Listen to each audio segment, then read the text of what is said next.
जय हिंद दोस्तों, स्वागत है आप सभी का आपके अपने YouTube चैनल जैकपुर पे। तो आज के इस वीडियो में हम लोग क्लास 11 का half yearly exam and final exam का प्रिपरेशन कर रहे हैं और इसमें मोस्ट इम्पॉर्टेंट सवालों को याद करने का कोशिश कर रहे हैं। तो काफ़ी अच्छा वीडियो है और इसके पहले भी हमने पहला पार्ट दूसरा पार्ट चैनल पे अपलोड कर दिया। यदि आपने नहीं देखा है तो उसको देख लीजिएगा। अलग से हम प्लेलिस्ट बना दे रहे हैं क्लास 11 का, वहाँ पर आप जाकर के अपने सभी वीडियो को देख सकते हो आसानी से। ठीक है, तो चलिए आते हैं हम लोग क्वेश्चन नंबर 21 पे। क्वेश्चन नंबर 21 में आपसे कहा जा रहा है कि भूगोल वत्ता इरेटोस्ट्रीज का संबंध किस देश से, और हमने आपसे इस सवाल को पूछा भी था। तो देखिए इसका जो राइट आंसर हो जाएगा वो हो जाएगा ऑप्शन नंबर ए, यूनान ग्रीक। ये सवाल काफ़ी इंपॉर्टेंट है, बहुत बार एग्जाम में आया है और जो है ये इंपॉर्टेंट है, इसको आप लोग याद कर लेना। ठीक है, चलिए अगले सवाल पे आते हैं। अगला सवाल जो है हमारा क्वेश्चन नंबर 22 कह रहा है निम्नलिखित विषयों में से कौन सा युग्म स्थानिक एवं कालिक विश्लेषण करता है। यानी यहाँ पर जो आपको बताना है कि कौन सा युग्म जो है वो स्थानिक और कालिक विश्लेषण को करेगा। तो देखिए स्थानिक का मतलब क्या हो गया, ठीक है, यहाँ पे ट्रिक से याद करा रहे हैं। स्थान का मतलब क्या, जगह होता है ना। तो स्थान मतलब जगह, जगह किसका होगा, जमीन का होगा। जमीन मतलब क्या हो जाएगा, भूगोल। और कालिक मतलब जो काल बीत गया, कालिक विश्लेषण यानी कि इतिहास। ठीक है, तो भूगोल और इतिहास, ऑप्शन डी इसका राइट आंसर हो जाएगा। ठीक है, याद रहेगा। चलिए अगले सवाल पे आते हैं। अगला सवाल है हमारा निम्नलिखित में से कौन प्राकृतिक लक्षण नहीं है।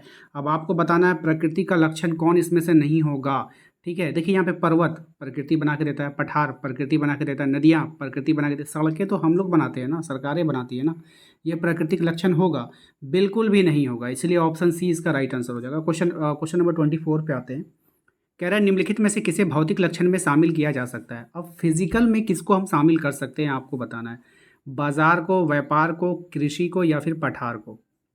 देखिए फिजिकल का मतलब हमने आपको समझा दिया था अच्छे से कि जो कोई भी, अगर हम प्रकृति का फिजिकल की बात करेंगे तो जैसे हमारा फिजिकल क्या होता है, हमारा फिजिकल होता है हाथ पैर होता है ना, उसी तरीके से जो नेचर होता है, जो प्रकृति होता है, उसका भी तो कोई फिजिकल होगा ना। तो उसका फिजिकल होता है पहाड़ पेड़ पर्वत, यही सब होता है। ठीक है, जो अपने आप जो प्रकृति से जुड़ा होता है।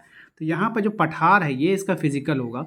बाजार तो हम लोग तैयार करते हैं, व्यापार हम लोग तैयार करते हैं, कृषि भी हम लोग करते हैं। तो ये प्रकृति का फिजिकल कभी नहीं हो सकता है। ठीक है, चलिए अगले सवाल पे आते हैं। अगला सवाल 25 नंबर क्वेश्चन को देखेंगे कि मैदानी क्षेत्र का प्रयोग सर्वाधिक मात्रा में किस कार्य के लिए किया जाता है। तो मैदानी क्षेत्र का जो प्रयोग होता है सर्वाधिक मात्रा में आप लोगों को पता है कि कृषि के क्षेत्र में ही किया जाता है। क्या आप पहाड़ों पर कृषि कर पाएंगे, बिल्कुल नहीं होगा।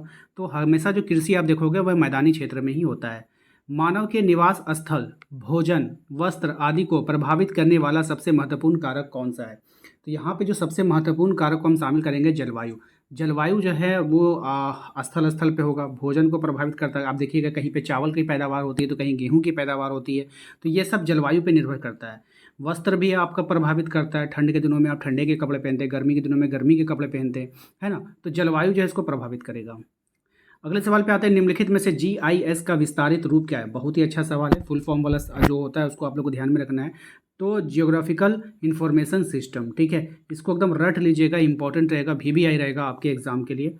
अगला सवाल है हमारा क्वेश्चन नंबर 28 में बस्ती या अधिवास भूगोल की एक शाखा निम्नलिखित में से कौन सी है। ठीक है, तो यहाँ पे इसका राइट आंसर होगा नगरीय भूगोल। ठीक है, अब यहाँ पे एक ट्रिक आप लगा सकते हो, यहाँ पे बस्ती वर्ड को इस्तेमाल किया गया है। ठीक है, तो बस्ती का मतलब क्या होता है, नगर, है ना, बोलते हैं ना, बस्ती को नगर के नाम से भी संबोधित करते हैं। तो यहाँ पे आसान रहेगा आपको याद करना। अगला सवाल है हमारा क्वेश्चन नंबर 29 पे निम्नलिखित में से एक भौगोलिक अध्ययन का चतुर्थ आयाम क्या है। ये सवाल एग्जाम में एक बार आ चुका है तो इसको आप लोग ध्यान में रखना। ठीक है, क्या हो जाएगा, समय। आइए अगले सवाल पे आते हैं क्वेश्चन नंबर 30 पे कि जल विज्ञान के अंतर्गत किसका अध्ययन नहीं किया जाता है। तो जल विज्ञान के अंतर्गत जो अध्ययन नहीं किया जाता है वो मैदान का अध्ययन नहीं किया जाता है। निम्नलिखित में से कौन भौतिक या प्राकृतिक भूगोल से संबंधित है।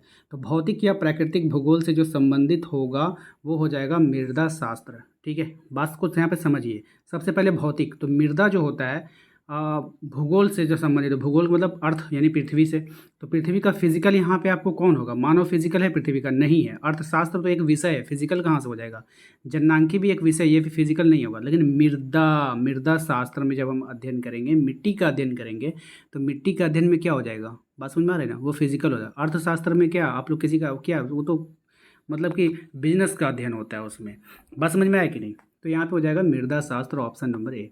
अगला सवाल पे आते हैं। अगला सवाल है हमारा निम्नलिखित में से कौन सांस्कृतिक लक्षण है। अब यहाँ पे सांस्कृतिक लक्षण पहचानने के लिए बोला है तो हम लोग पहचानेंगे। ठीक है, कौन निम्नलिखित में से कौन सांस्कृतिक लक्षण है? जैसे पठार क्या होगा, बोलिए। पठार फिजिकल लक्षण हो जाएगा, है ना। हमने बताया था ना, जैसे कि हमारा हाथ पैर होता है तो धरती का भी जो होता है, तो पठार हो गया, महाद्वीप हो गया, ये सब नेचुरल है, ठीक है। मैदान हो गया, ये भी नेचुरल है। मैदान को हम लोग नहीं बनाते हैं, ठीक है। हम लोग क्या बना सकते हैं, नहरें बना सकते हैं, नदी हम नहीं बना सकते हैं।